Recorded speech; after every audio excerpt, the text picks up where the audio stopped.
Um, I think we're in a really interesting moment. I finished my grad studies in 1993, and I studied adoption of new technology. And at the time, as I was driving in, I remember in the diffusion theory of how technology makes its way to people, at the time, we were all being introduced to AOL in the grocery store. I don't know if y'all, our generation remembers, but AOL started when you bought groceries, they handed you a free floppy disk to help get you online. So we are in a different moment, but a very similar moment. And what I also remember about that exciting time in 1993, 94 is sitting in a chair next to my major professor as we explored together for the first time this new technology, the internet, the World Wide Web wasn't the internet, but the World Wide Web and the interface, that Netscape. I can remember downloading it with him and playing with it, and that excitement is happening right now all across our college campuses because this new technology has arrived and faculty and staff are getting their heads around it at the very same time as students. And it creates this really exciting energy around co-learning something together. And trust me, it has all sorts of critical thinking involved.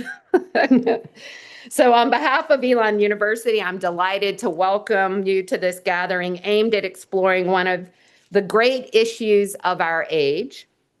Where will we humans find our place in the world where there are forms of intelligence that equal or even perhaps surpass some aspects of our intelligence?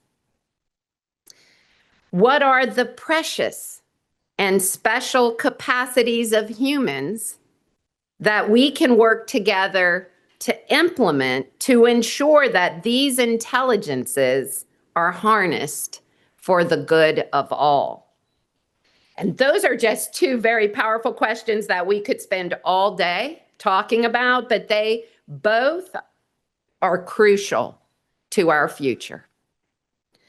They tie closely to Elon's goals and concerns, and even my own research study about the social impact of communications technologies. And the inspiration for this gathering came out of a body of research that Elon launched back in the day when Lee Rainey was running the Pew Internet and American Life Project. There had been a seminal book called Forecasting the Telephone back in the 40s. And we used that book to help us work on a project about forecasting the internet. And we were pouring through the pages of Wired magazine to catalog every prediction that was being made.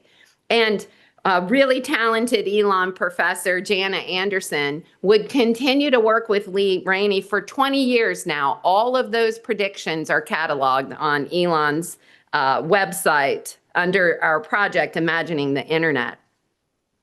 And now we have reimagined Imagining the Internet, and that is why we're here today.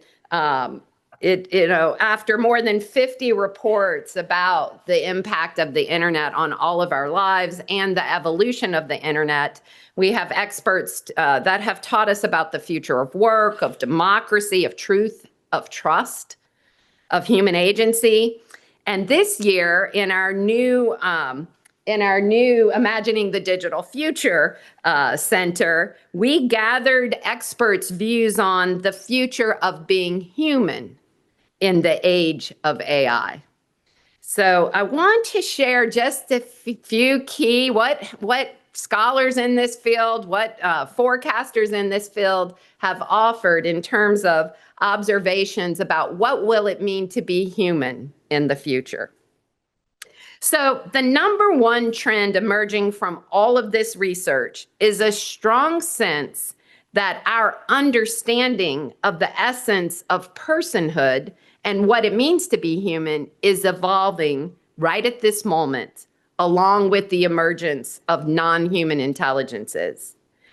Among the issues the experts raise, what will happen when we become reliant on ALS equivalent to and better than, become reliant on AI's equivalent to and better than people at some task? How will we change when technologies assist, educate, share a laugh with us, which is very hard to do with AI, and even fully replace a lot of human contact? Will AI become part of our consciousness?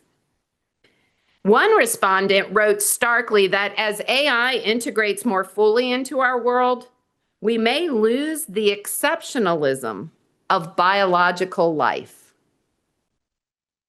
The hopes and fears the experts shared in the Being Human report we released earlier this year led us to conduct another survey of the general public, asking similar questions. Today, we released those findings, which show that both the public and experts agree that the broad adoption of enhanced AI systems could significantly affect a dozen core attributes of what we consider being human. Behaviors and capacities such as empathy, the willingness and ability to do deep thinking, social and emotional intelligence, and human agency itself. You'll see in the handout we distributed here today and in Lee's presentation a little bit later that across the board, the public believes AI's effect on these traits will be mostly negative. And the experts in our earlier canvassing often took that shared outlook. Those findings set the stage for our important conversations today in our keynotes and for the afternoon breakout sessions where we look at this issue by sector, where you are invited to create a research agenda for the region's great knowledge institutions that might propel us to a better future. All institutions must seriously address the coevolution of humans and digital systems and work to reimagine the animating human spirit of organizations' workflows, communication, teaching, learning, and research activities. Elon is working very hard on these efforts and are fully invested in continuing this conversation. For example, at a UN-hosted global internet conference event in Japan in 2023, Elon worked to lead the creation of a global coalition of colleges and universities promoting 6 principles for institutions to embrace as they take action on AI. And the past 2 years, we've partnered with the American Association of Colleges and Universities to publish a series of student guides to AI, helping students think about the role these systems can play in their life on campus and beyond. We all have a lot to learn. I'm excited about today's events. We're grateful for having this opportunity to have true thought leaders with us in this endeavor, and to the Knight Foundation, the Burroughs Wellcome Fund, and Schmidt Sciences for helping underwrite the effort. I know our future will be in good hands if people everywhere across all walks of life gather together as we are here today and foster forward thinking and take significant action toward taking and building a better future together. Thank you.